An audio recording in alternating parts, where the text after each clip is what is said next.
Why is food bad? Because, for us humans, it's a requirement if we don't want to starve.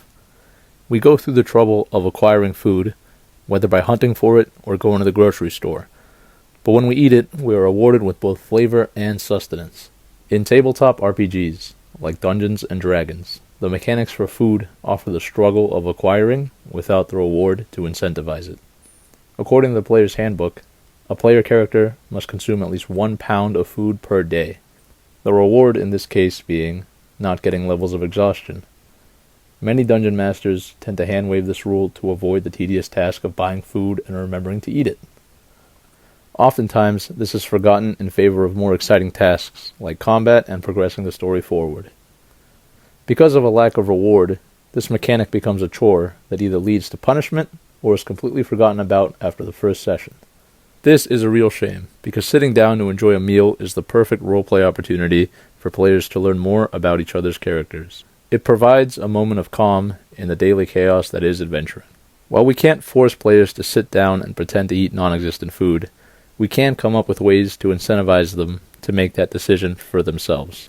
One way of doing this is to allow food to be used as a healing item.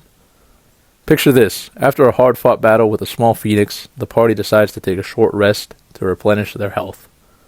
The cleric informs the others that she can only replenish her spell slots during a long rest and wants to save her remaining healing spells for the next encounter.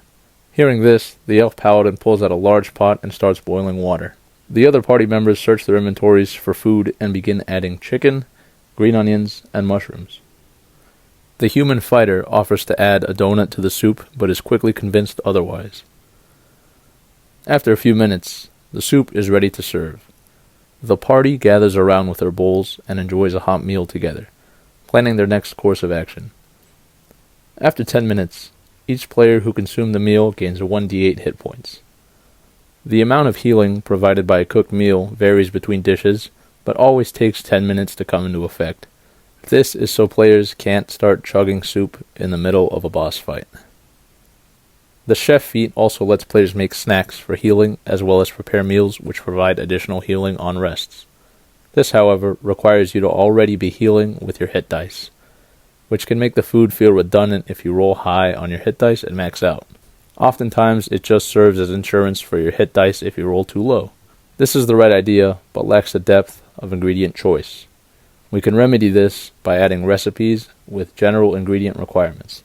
Things like proteins, fruits, and vegetables will serve as the general building blocks for making meals. In the case of soup, any ingredient can be added according to the preference of the players, but must contain at least 1 protein and 1 vegetable.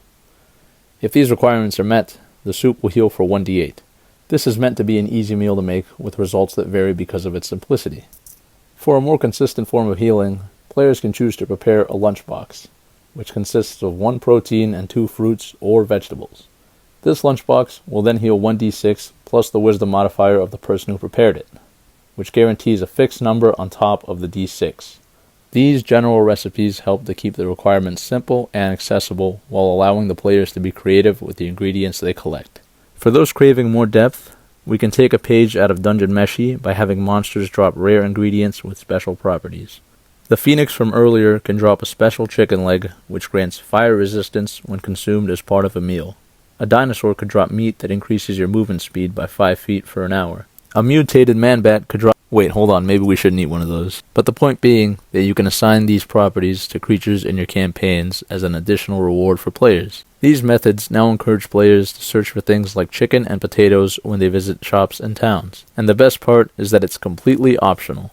Players can still use healing spells and their hit dice to regain health if they choose to. This method is not meant to replace the healing options currently available. It's just so players have another option for healing that brings importance to an overlooked part of adventuring.